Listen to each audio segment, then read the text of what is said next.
I watched Interstella 5555 for the first time last night. Oh my god. It was so good. Now, I'll admit, wasn't fully sober when I watched it. It was incredible nonetheless. If you don't know what it is, it's Daft Punk's musical film that they produced, animated, and all that nice stuff with the team, and they dropped it as like a companion piece to Discovery, their second album. It was well worth the watch. More so because I think it extended beyond just like, we're just going to feature performances with cool visuals. There's a whole narrative to this story. It had tons of really sick themes in it. It was just really, it was definitely something that Daft Punk foresaw as like, this is going to inspire a lot of artists and a lot of people who don't really understand how grueling the music industry could be. I say this because, let me just explain the plot and we'll go from there. Basically, the plot is there's this alien band that's performing one more time on their home planet. They get abducted by these soldiers from an unnamed army. They get taken from their home world and land back on Earth. Then they're basically repurposed into humans. They become like a human band pushed by this big name of music label with this guy called Darkwood.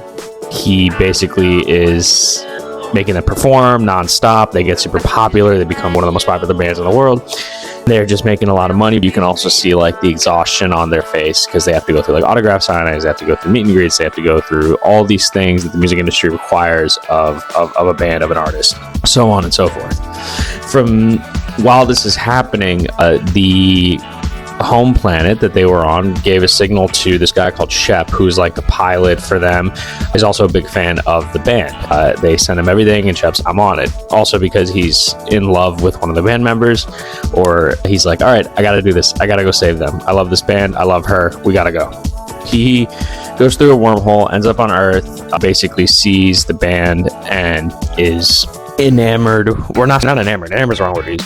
He's shocked by what he sees. He's like, I'm gonna go save them. He has this device. I should preface this by saying that Darkwood had placed mind control devices over the band members, so that way they can't remember their home planet's memories. The memories are repurposed with just fake memories. Basically, Shep has this device and was able to get the mind control glasses off of 3 of the 4 band members. The 4th band member he couldn't get it off was the bass player, the lady that he's enamored with. Before he could do it, Darkwood comes through with his guards. They start shooting at him. They start shooting at the band members. They escape. Shep is mortally wounded in the escape.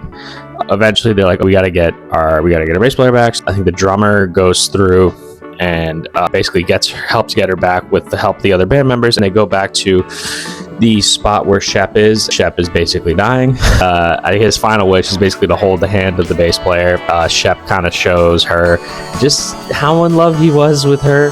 It can be just how much he was in love with the band. She was very moved by this. They're like, we gotta make stuff happen. Unfortunately, Shep dies. They bury him. His spirit goes up into the universe. Eventually, they're kind of undercover on this. The bass player has a card that she gets, a card that was dropped that basically shows the direction of Darkwood's manor. At the manor, when they get there, I'm butchering the storyline. Sorry about that. They get to the manor, then it's basically revealed what Darkwood's plan is, which is basically that he's abducting alien musical acts from all over the universe, is trying to get enough gold records to take over the universe. I think the number is 5,555. He needs that many gold records. He finally, they have this big showdown. Darkwood's about to like go in and get the final record through the bass player. Band members save him. They kill Darkwood. They basically uncover the whole big plan of Darkwood, what was going to happen. Society, this is the unrealistic part. Society joins together to help these guys get back to their home planet. They manage to get back through the wormhole, get back to their home planet. They have another big concert. They erect a statue in honor of Shep, who saved the band. Ultimately, the camera zooms out, and it's the dream of a young Daft Punk fan who's playing Discovery on their record player. Very, very cool movie. Highly recommended if you're a Daft Punk fan, if you're just a fan of musical films, if you're a fan of animated films. It's great. I watched it in its like original print through the Quello Concerts subscription. I learned after that Internet Archive has it for 4K and upgraded. I'm going to do that again at some point. If you haven't seen this Interstella 5555, highly recommend it.